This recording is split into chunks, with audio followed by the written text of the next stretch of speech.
आदरणीय अध्यक्ष महोदय, आज अगर मैं चाहता तो मंच के उस ओर खड़े होकर वही चार रटी रटाई बातें कर कर खूब तालियां बटोर सकता था, पर वो कहते हैं कि उसूलों पर आँच आए तो टकराना जरूरी है, उसूलों पर आँच आए तो टकराना जरूरी है, जो जिंदा हो तो जिंदा नजर आना जरूरी है। इन नई उम्र के खुद मुख्तारियों को कौन समझाए कि कहां से बचकर चलना है और कहां चलना ठीक है। आदरणीय निर्णायक मंडल, अध्यक्ष महोदय व प्रबुद्ध श्रोताजन, मैं खुशवंत सिंह राठौड़ आज के विषय युवाओं के सर्वांगीण विकास में सोशल मीडिया की भूमिका के विपक्ष में अपने मत प्रस्तुत करना चाहता हूं।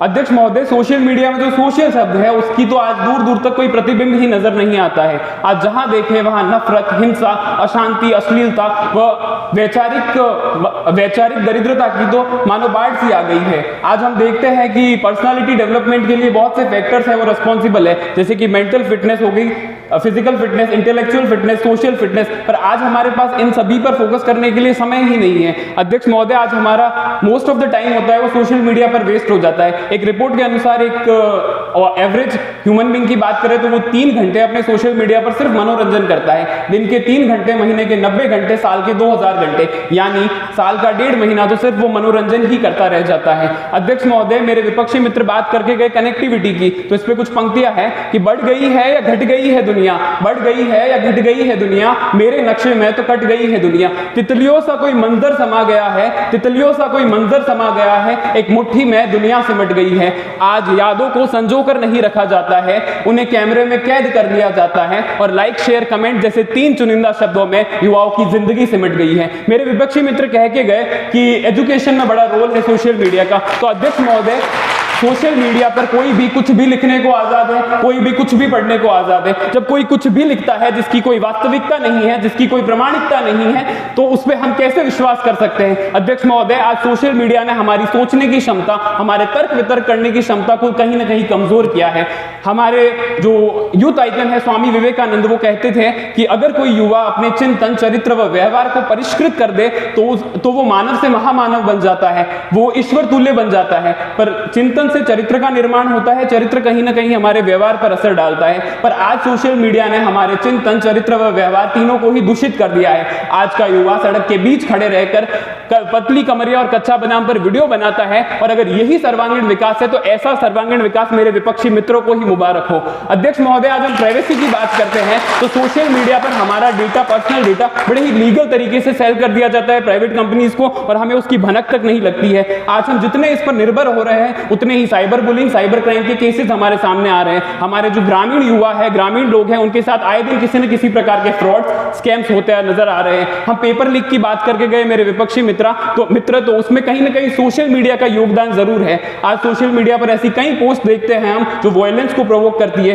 धर्म के नाम पर, जाति के नाम पर ऐसी कई पोस्ट आती है जो हमारे देश की कम्युनल हार्मनी को डिस्टर्ब करती है। साउथ कैलिफोर्निया यूनिवर्सिटी की एक रिपोर्ट है, उसके अनुसार आज का युवा जब ये स्मोकिंग, अल्कोहल और ड्रग से रिलेटेड पोस्ट देखता है तो वो चीज ट्राई करने की कोशिश करता है। टाइम्स नाउ की एक रिपोर्ट के अनुसार 2008 से पहले भारत में गैंग रेप व लव जिहाद जैसे शब्दों का कोई कंसेप्ट ही नहीं था।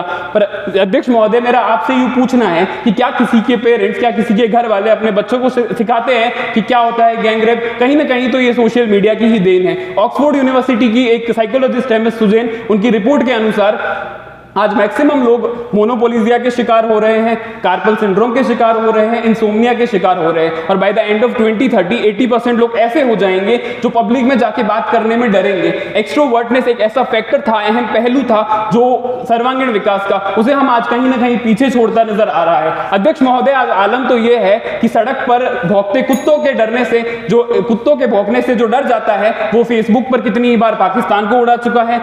जिसने कभी अपने गली मोहल्ले में गिल्ली डंडे का खेल ना खेला हो, वो फेसबुक पर विराट कोहली को सजेस्ट करता है कि क्रिकेट कैसे खेला जाए, और गली का 10वीं फेल रामलाल ट्विटर पर भारत के वित्त मंत्री को सजेस्ट करता है कि बजट कैसा होना चाहिए। और वो रामलाल जिस रजनी से बात कर रहा है, वो रजनी और कोई नहीं, उसी का बेटा राजू है। और ऐसे कितने ही राजू फेसबुक और इंस्टाग्राम पर एंजल प्रिया बन बैठे हैं। तो ये है सोशल मीडिया का सर्वांगीण विकास। मेरे प्रतिपक्षी मित्र अभी कह के गए कि सोशल मीडिया सिर्फ एक माध्यम है और माध्यम कभी सही या गलत नहीं होता है। तो मुझे सोवियत यूनियन के एक लीडर की पंक्ति याद आती है कि बंदूक से ज्यादा ताकत योजनाओं में होती है। और आज ये सोशल मीडिया ऐसा माध्यम बन चुका है जो हमारे देश की एकता अखंडता को चूर चूर कर रहा है और हमारे युवाओं को दिग्भ्रमित कर रहा है। आज जरूरत है हमें तो जर्मनी जैसे इंफॉर्मेशन टेक्नोलॉजी एक्ट की जरूरत है, आज जरूरत है हमें तो एक गवर्नमेंट रेगुलेशन की जरूरत है। पर उस पर भी कुछ बुद्धिजीवी मुझे कहेंगे कि ये अभिव्यक्ति की आजादी को खत्म कर देगा। तो अभिव्यक्ति की आजादी अध्यक्ष महोदय वहीं खत्म हो जाती है जहां किसी की अस्मिता को ठेस पहुंचे, जहां से क्रिमिनल लॉ चालू होता है। अंत में राहत इंदौरी साहब की कुछ पंक्तियां हैं जो अपने विपक्षी मित्रों के लिए मैं कहना चाहूंगा